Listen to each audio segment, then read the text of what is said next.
So, preventing or recovering from burnout. And the most important step is to recognize the problem. Awareness is a wonderful thing. Until we have awareness, we don't have choices. We don't have options. But once we have choices, once we have options, then we are responsible for doing something about those choices and about those options. And so the most important step is to look into your own life and ask yourself these questions. Am I experiencing burnout in my life? What are the major stressors in my life? What are the factors that are draining life from me? Are there aspects of my job that don't live up with my personal goals and values? Am I doing the type of work I enjoy?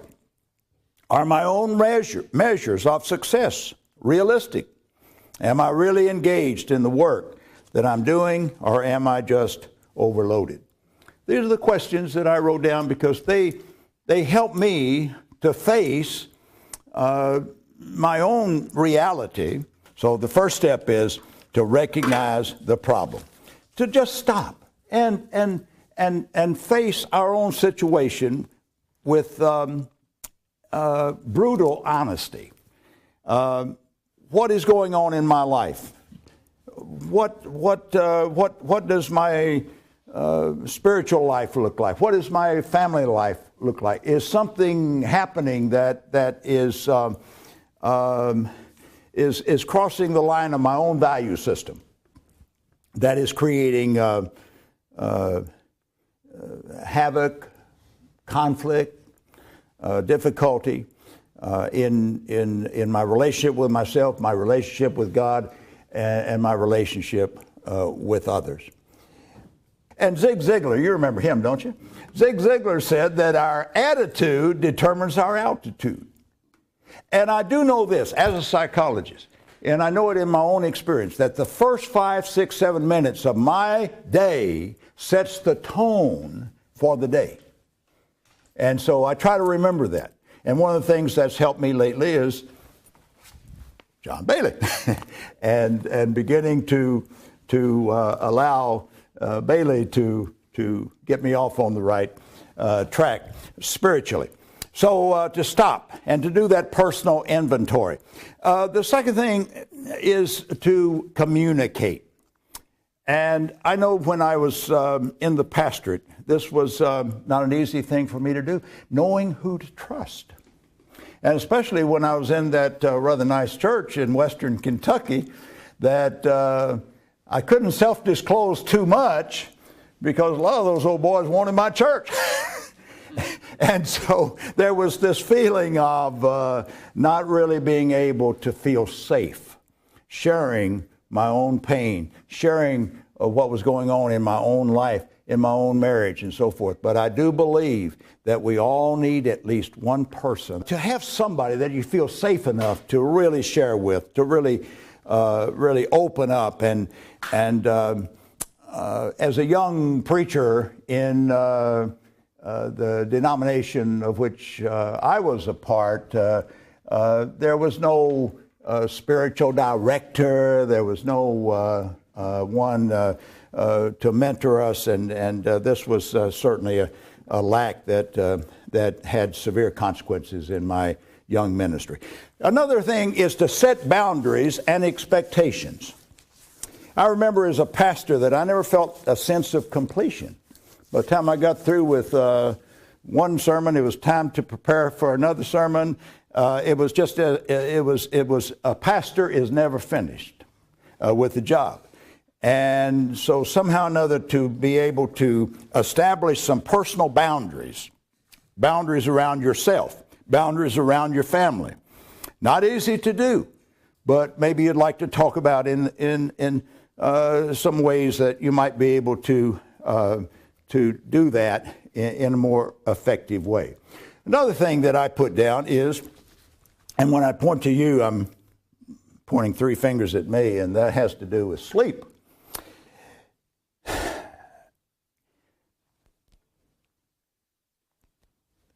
Dr. Hart said that adrenal arousal reduces our need for sleep, but this is a trap. We ultimately pay the penalty for lack of sleep. The next thing that I wrote down is to create a daily routine. I want you to know I'm not doing any of these things perfectly. But these are things that when I focus on them, when I actually am conscious of I love the phrase that Kelly uses, being the best version of myself. When I am being the best version of myself, that I am focusing on some of these things, like creating a daily routine. Creative types do their best work at the same time every day. Each of us has a certain biorhythm. It's important to be in touch with that part of ourselves. We do our I try to do the most important, most difficult work during the time that I'm most energized and I have the fewest distractions. Make time for yourself. Make time for yourself.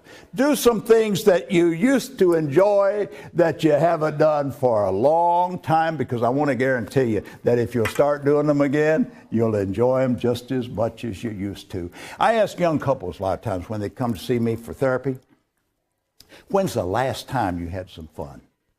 You'd be amazed at how many young couples have gotten into that two-career thing, and they're about 1 month from bankruptcy at all times. If one loses the job, it's a completely disaster. And they're working, and here comes that little one, and here comes another little one, and they don't have any fun anymore. And I think we owe it to ourselves to have some fun. In fact, Glasser, some of you are familiar with him, he sort of works off of Maslow's pyramid, but he adds fun as one of the basic needs of the human being. And I think he's onto something there. The next thing that I wrote down is examine your values, your goals, and your measures of success. Socrates said, know thyself. Be aware of what your body is telling you. The body will not lie to you. I know when I'm crossing the line into burnout. Change my situation. One of the things that got me excited about doing this is I have a variety of things I do. If all I had to do was just my private practice, I don't think I could be happy in my life, that I could be the best version of myself. A psychiatrist told me one time, he said, Randy, you need new projects all the time. That's the reason I wrote that book. And then when Brian asked me to do the workshop, I said, yes.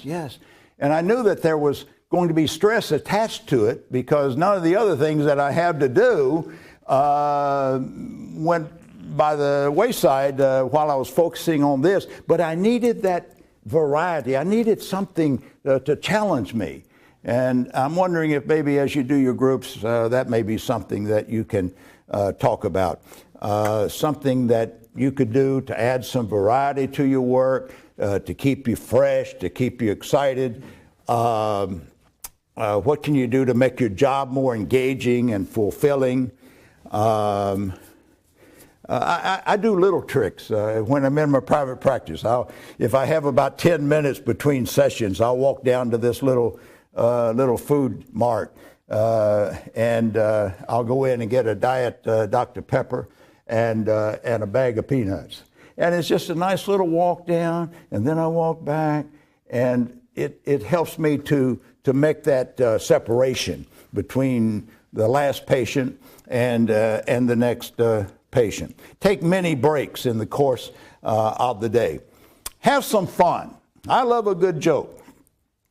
I need to learn how to let my inner child out to play. Learn to relax. Now, one of the things I do in my practice, I had a doctor come to me some time ago, medical doctor. He works in the neonatal emergency ward in Miami, and he's also a researcher.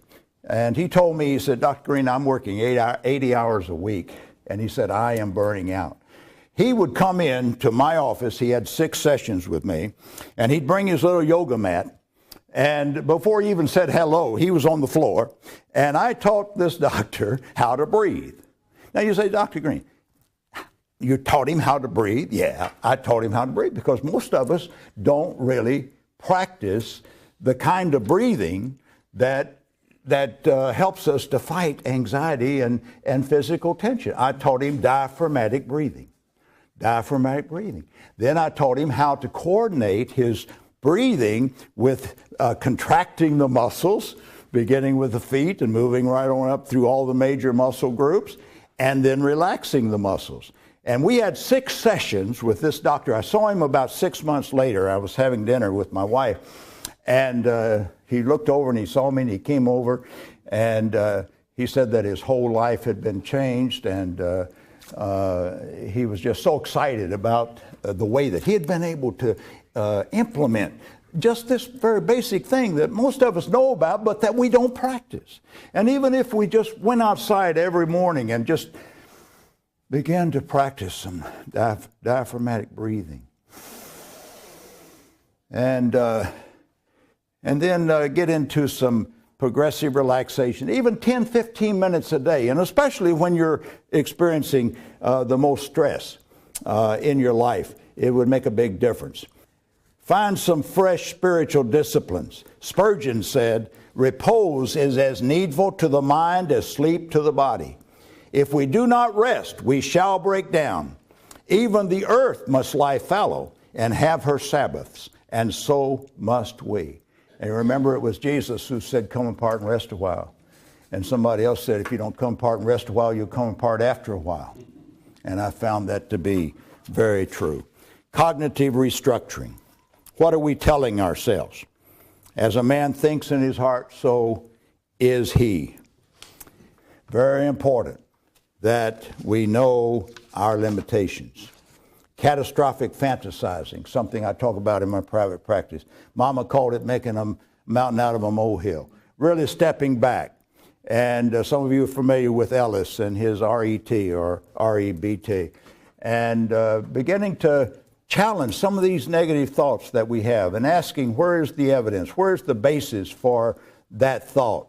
And then changing that self-talk. And so this is very important. Developing and nurturing a few friendships with whom you can be yourself. I had a difficult time doing that when I was in the clergy. And it's very, very important to have at least some people with whom you feel safe. Learning to ask for what we need and want, and learning acceptance of not always getting what we need or want. Learning to get our affirmation from God and from self so that we are not always looking to others to affirm us. Form a support group with colleagues to share frustrations and do a reality check with each other. So what I want to ask in closing is this, that ask yourself, what will my life look like once I recover from burnout? How will my relationship with God be different? Who will be the first to notice? How will the people I love most be affected? How will my ministry be different?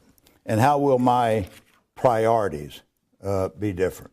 So I hope that some of this can strike some discussion, and out of that will come some choices, some commitment to at least taking one thing, one or two things, and beginning to practice that on a daily basis to make your life work better, to become the best version of yourself. Laugh a little bit. It's good for you. Laughter does good like a medicine. Have some fun. I love all of you. God bless you. Thank you.